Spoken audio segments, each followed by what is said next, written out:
So here we are in week 10, and as we wind down, there's really one last thing besides your final that I'm asking you for, course evaluations. So before you get asked to take them though, for me and for your other summer classes, I think it's useful to give you some insight into what exactly course evaluations are and how they get used. So when you take your course evaluation, you go online to the link in the module for this week. You're likely familiar with how this part of the process works since presumably you've taken course evaluations before. If you have, then you should know that they're anonymous, so you can respond anonymously about how well you think the class has met the course goals listed in our syllabus.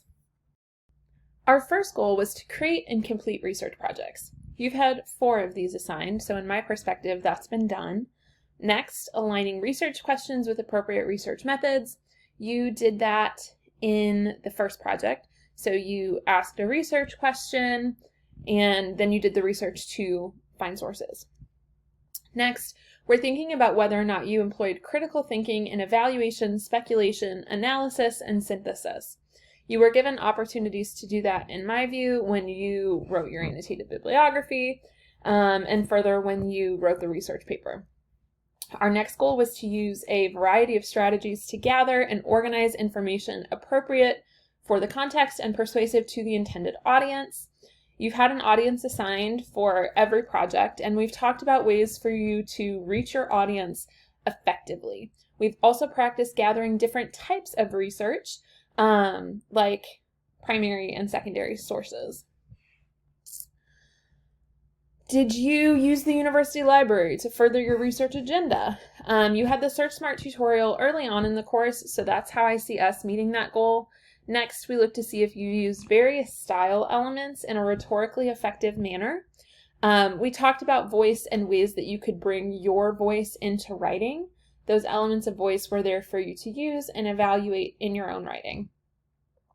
Next, we're thinking about whether or not you collected, analyzed, and organized research in verbally and visually compelling ways.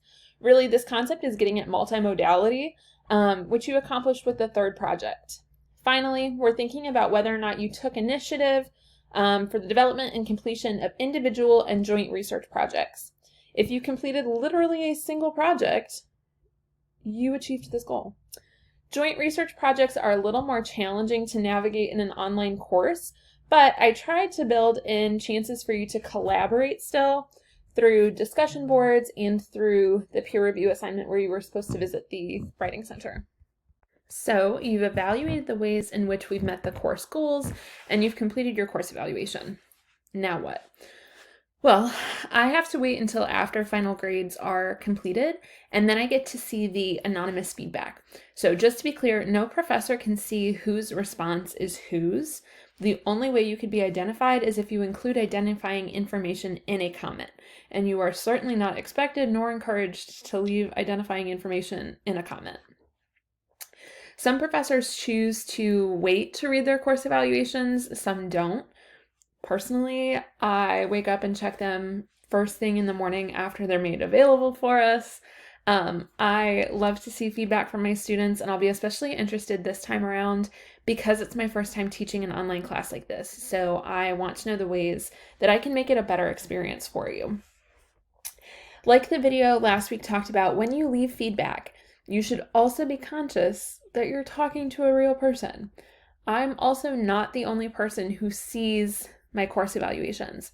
So every year, non-tenure line instructors go up for an annual review where a committee of peers reads through all of the course materials like the syllabus and course calendar, all of the assignments.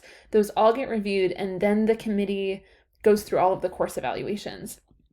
Then they talk about all of the course evaluations and materials, and the committee decides whether or not to renew the contract of that faculty member. They also decide based on those materials whether or not they want to give that person a raise. So your course evaluations go directly to other faculty members, not just me. Something to keep in mind with this is that it's a place to give actual feedback, and that feedback should be tied to course materials. So some things that are appropriate to comment on in your course evaluations include assignments, activities, reading, projects, structure of the course, communication, etc.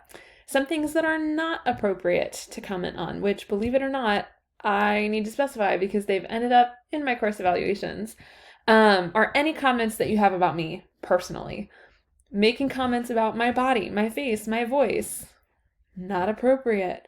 I have received comments on all of these things, and I remind you, I am not the only one who sees these. My coworkers read these. Please keep your feedback limited to topics related to the class. So, you've seen throughout the course how I give you feedback, and you should have received feedback from the Writing Center, so do your best to model that. Give a specific piece of information, then make a suggestion or ask a question. Something like, if the week on how to structure a research paper would have come sooner, I would have had more time to work on my outline.